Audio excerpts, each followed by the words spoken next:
Hello friends, this is Gautam Pande coming up with the next round of new simplified. तो आज के video में हम बात करेंगे दावोस 2023 वर्ल्ड इकोनॉमिक फोरम से रिलेटेड इंपॉर्टेंट बातों को और साथ ही साथ समझेंगे व्हाई इज दिस सिग्निफिकेंट। तो फर्स्ट ऑफ ऑल जरा देखते हैं आखिर ये वर्ल्ड इकोनॉमिक फोरम न्यूज में क्यों है। देखिए, रिसेंटली वर्ल्ड इकोनॉमिक फोरम ने एक ग्लोबल रिस्क रिपोर्ट 2023 को पब्लिश कर दिया है और ये रिपोर्ट पब्लिश किया गया था 12 जनवरी 2023 को।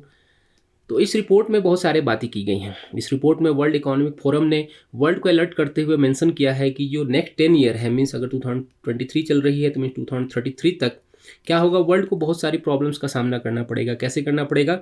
इस रिपोर्ट में कहा गया है कि जो बायोडाइवर्सिटी लॉस है, पॉल्यूशन है, क्लाइमेट चेंज है या सोशियो इकोनॉमिक जो ड्राइवर्स वगैरह हैं, ये सारे मिलकर एक इंटरकनेक्शन डेवलप कर लेंगे जिससे वर्ल्ड के सामने बहुत सारी प्रॉब्लम्स आ सकती हैं। तो हमारे लिए इंपॉर्टेंट ये हो जाता है समझना कि आखिर ये वर्ल्ड इकोनॉमिक फोरम क्या है। मीन्स या कोई गवर्नमेंटल ऑर्गेनाइजेशन है या कोई एनजीओ है, इस सिचुएटेड कहाँ है, इसका ऑब्जेक्टिव क्या है, इनसे रिलेटेड बहुत सारी बातों को समझना हमारे लिए जरूरी हो जाता है। और साथ ही साथ ये भी समझना जरूरी हो जाता है कि ये जो दावोस 2023 की मीटिंग है वर्ल्ड इकोनॉमिक फोरम की, वो इतनी सिग्निफिकेंट क्यों है। तो इन सारी बातों को इस वीडियो में डिस्कस करेंगे। चलिए शुरू करते हैं। फर्स्ट ऑफ ऑल जरा हम पहले वर्ल्ड इकोनॉमिक फोरम से रिलेटेड इंपॉर्टेंट बातों को समझते हैं। देखिए, अगर वर्ल्ड इकोनॉमिक फोरम की बात करें कि ये क्या है, तो ये एक non profit non governmental organisation है। मीन्स ये एक एनजीओ है। ये पॉइंट हम याद रखेंगे। कभी इस तरह का अगर एमसीक्यू बनता है तो हम आंसर करने की कंडीशन में रहेंगे। ये एक ग्लोबल एनजीओ है। ये पॉइंट हम याद रखेंगे। अब बात आती है कहाँ सिचुएटेड है, तो ये सिचुएटेड है स्विट्जरलैंड में। ये पॉइंट याद रखिएगा। स्विट्जरलैंड के जिनेवा में इसका हेडक्वार्टर है। कभी कंफ्यूज नहीं होना है, स्विट्जरलैंड के जिनेवा में इसका हेडक्वार्टर है। बात आती है कि इसे एस्टेब्लिश कब किया गया था और किसने किया था। तो इसे एस्टेब्लिश किया था 1971 में। एक पर्सन है क्लॉस स्वेब, इन्होंने ही इसे फाउंड किया था, एस्टेब्लिश किया था। और वे ही इसके जो चेयरपर्सन भी हैं और फाउंडर भी हैं। ये भी हमारे लिए इंपॉर्टेंट है। अगर बात करें कि क्या स्टार्टिंग से इसे वर्ल्ड इकोनॉमिक फोरम के नाम से जाना जाता था, तो ऐसा बिल्कुल नहीं है। देखिए, 1987 तक इसे यूरोपियन मैनेजमेंट फोरम के नाम से जाना जाता था। ये पॉइंट हम याद रखेंगे। और 1987 के बाद इसका नेम चेंज कर दिया गया। इसका नेम कर दिया गया वर्ल्ड इकोनॉमिक फोरम। तो कभी अगर इस तरह की भी एमसीक्यू बनती है तो हमारे लिए आसान होगा आंसर करना। अब बात आती है कि ये जो वर्ल्ड इकोनॉमिक फोरम है उसका ऑब्जेक्टिव क्या है। क्योंकि हमने बात तो कर ली कि ये एनजीओ है, ये ग्लोबल एनजीओ है, तो ऑब्जेक्टिव क्या है इसके। देखिए, अगर बेसिकली अगर हम बात करते हैं कि इसका ऑब्जेक्टिव क्या है, तो इसका मेन ऑब्जेक्टिव है जितने भी वर्ल्ड लीडर्स हैं उनके लिए एक प्लेटफॉर्म प्रोवाइड कराना, ताकि वहाँ पर ये आकर जितने भी मल्टीपल क्राइसिस ऑफ वर्ल्ड हैं उसे क्या कर सकें, एड्रेस कर सकें। और उससे रिलेटेड जो प्रॉब्लम्स है उसे सॉर्ट आउट कैसे किया जा सके, मीन्स उसे सॉर्ट आउट कैसे करें, उसके लिए आकर डिस्कशन कर सकें। और इसके लिए एवरी ईयर अगर हम बात करें तो स्विट्जरलैंड के दावोस में इसकी एनुअल मीटिंग होती है। ये जो वर्ल्ड इकोनॉमिक फोरम है इसकी एनुअल मीटिंग होती है। 2022 में भी हुई, 2023 में भी हो रही है, जहाँ पे सारे वर्ल्ड के लीडर्स हो गए, बड़े बड़े बिजनेस पर्सनस हो गए या जो एकेडमिक पर्सन वगैरह हैं, एक्सपर्ट वगैरह हैं, वो लोग आते हैं और पार्टिसिपेट करते हैं और वर्ल्ड की जो क्राइसिस है, वर्ल्ड की जो प्रॉब्लम्स है उसे सॉर्ट आउट करने की कोशिश करते हैं। तो यहाँ पर एक पॉइंट याद रखना जरूरी है कि हमने दो बातें डिस्कस की कि एक जो इसका हेडक्वार्टर है वो दावोस में नहीं है। क्योंकि जब हम बात कर रहे हैं कि दावोस में एनुअल मीटिंग होती है तो हो सकता है कन्फ्यूजन हो, बट ऐसा कन्फ्यूज नहीं होना है।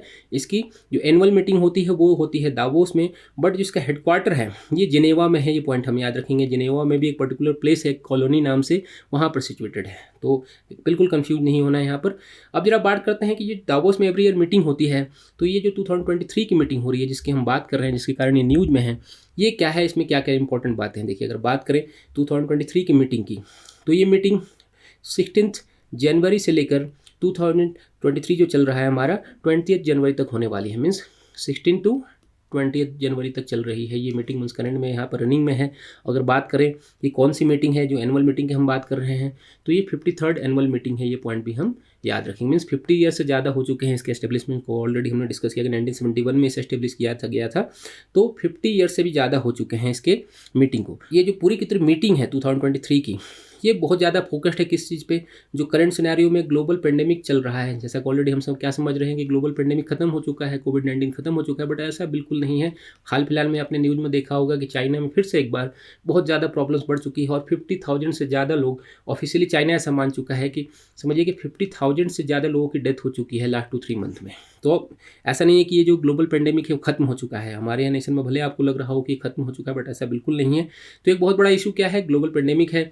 और ये जो यूरोप में वॉर चल रहा है, ये जो हम बात कर रहे हैं रसिया और यूक्रेन के बीच में वॉर चल रहा है, ये आप समझिए कि बहुत लंबा वॉर चल रहा है। ऐसा नहीं कि करंट सिनेरियो से चल रहा है। ये रसिया यूक्रेन का वॉर बहुत लंबे समय से चला आ रहा है और ये खत्म होने का नाम ही नहीं ले रहा है, जिसके कारण क्या है कि वर्ल्ड वाइड अगर हम बात करते हैं तो एनर्जी क्राइसिस का सामना करना पड़ रहा है। बहुत सारे आपने न्यूज़ में देखा होगा, पढ़ा होगा कि वर्ल्ड वाइड क्या हो रहा है, एनर्जी से रिलेटेड प्रॉब्लम्स हो रही है, इन्फ्लेशन बढ़ रहा है, इन्फ्लेशन के साथ साथ फूड क्राइसिस भी हो रही है, क्योंकि एक बहुत बड़ा एरिया आप समझिए कि वहाँ से यूक्रेन वाले से बहुत ज़्यादा फूड ग्रेन वगैरह सप्लाई होती है, रशिया से बहुत ज़्यादा एनर्जी सप्लाई होती है, तो इसके कारण वर्ल्ड वाइड आप समझिए कि बहुत ज़्यादा प्रॉब्लम्स हो रही है।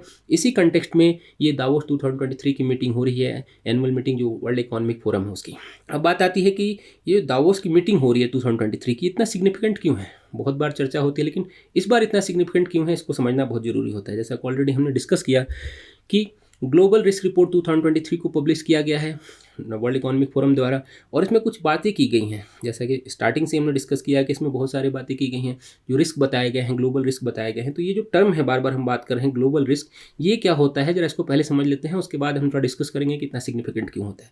देखिए, अगर according to world economic forum बात करते हैं, ये जो ग्लोबल रिस्क है, ग्लोबल रिस्क को ऐसे डिफाइन किया गया है कि as the possibility of the occurrence of an event or condition which if it occurs would negatively impact a significant proportion of global GDP। Means global GDP है उसे impact डाल सकता है, जो पॉपुलेशन है या जो नेचुरल रिसोर्सेज हैं उस पर नेगेटिवली इम्पैक्ट डाल सकता है। मीन्स अगर हिंदी में अगर बात करें तो मीन्स ऐसी संभावित घटनाएं या स्थिति जो यदि घटित हो जाती हैं, मीन्स अगर हो जाती हैं तो उसके क्या इम्पैक्ट होंगे वर्ल्ड GDP पे, पॉपुलेशन पे, जितने भी नेचुरल रिसोर्सेज हैं उस पर बहुत ज़्यादा नेगेटिव इम्पैक्ट हो सकता है। उसे ही ग्लोबल रिस्क के तौर पर डिफाइन किया गया है। मीन्स ऐसा मानना है वर्ल्ड इकोनॉमिक फोरम का कि आने वाले टाइम में ग्लोबल रिस्क बहुत ज़्यादा बढ़ने वाली है। कैसे बढ़ने वाली है, जो रिपोर्ट की बात कर ले जरा हम, तो जो रिपोर्ट में कहा गया है इसमें 2 टाइप कहा गया है। एक तो कहा गया है कि जो शॉर्ट टर्म का रिस्क है, और दूसरा जो है लॉन्ग टर्म के रिस्क की बात की गई है।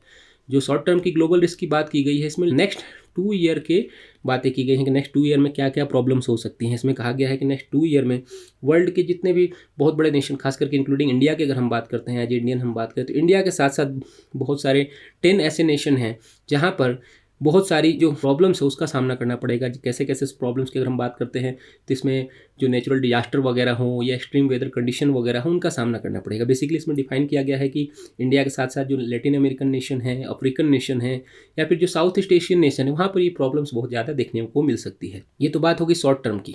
लॉन्ग टर्म की बात, जैसा ऑलरेडी कहा गया है कि नेक्स्ट 10 ईयर में क्या क्या प्रॉब्लम हो सकती है। 10 ईयर में ऑलरेडी हमने डिस्कस किया कि नेक्स्ट 10 ईयर में क्या कहा गया है ग्लोबल रिस्क रिपोर्ट में, कि जो पोल्यूशन है, क्लाइमेट चेंज है, बायोडाइवर्सिटी लॉस वगैरह है, या जो सोशियो इकोनॉमिक ड्राइवर्स वगैरह है, वो सारे मिलकर एक इंटरकनेक्शन डेवलप कर लेंगे, जिसके कारण वर्ल्ड के सामने एक बहुत बड़ी प्रॉब्लम्स क्रिएट हो सकती है। मीन्स प्रॉब्लम्स का बहुत बड़ा अंबार आने वाला है वर्ल्ड के सामने। तो ये इस तरह की रिपोर्ट में पब्लिश की गई है। तो अब आप आसानी से इतना तो समझ सकते हैं कि हमने ऑलरेडी डिस्कस किया कि वर्ल्ड इकोनॉमिक फोरम क्या प्रोवाइड कराता है, एक प्लेटफॉर्म प्रोवाइड कराता है जहाँ पर आकर वर्ल्ड की जितनी प्रॉब्लम्स है उसे सॉर्ट आउट करने की कोशिश की जाती है। दूसरी तरफ ग्लोबल रिस्क रिपोर्ट 2023 में बहुत सारी प्रॉब्लम्स की बात कर दी गई।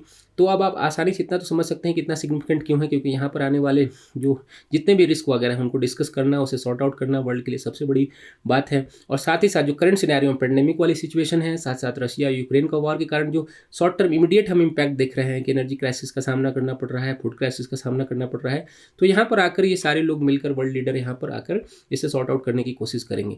लास्ट ईयर 2022 की अगर हम बात करते हैं तो वहाँ पर भी हमने देखा था कि प्राइम मिनिस्टर मोदी जी की तरफ से बहुत सारी बातें की गई थी। कोविड-19 के कंडीशन में चल रही थी ये मीटिंग, करंट सिनेरियो में भी चल रही है। तो ऐसे में वर्ल्ड के सामने क्या प्रॉब्लम्स होती है कि अपनी जो बातें हैं वर्ल्ड के सामने रखें और जो भी ग्लोबल रिस्क हैं उसको डिस्कस करके सॉर्ट आउट करें। बट सुनने में बहुत आसान लगता है, बट आने वाले दिनों में क्या क्या प्रॉब्लम्स हो सकती है, कैसे उसे सॉर्ट आउट किया जा सकेगा, क्योंकि रशिया और यूक्रेन का वॉर जो चल रहा है वो खत्म होने का नाम नहीं ले रहा है। तो ऐसे में हो सकता है कि ये बहुत ज़्यादा इंपॉर्टेंट रोल प्ले करे, जो खास करके दावोस 2023 की मीटिंग है, इसलिए बहुत ज़्यादा ये सिग्निफिकेंट हो जाती है। तो होप आपको सारी बातें समझ में आई होंगी। Thanks for watching.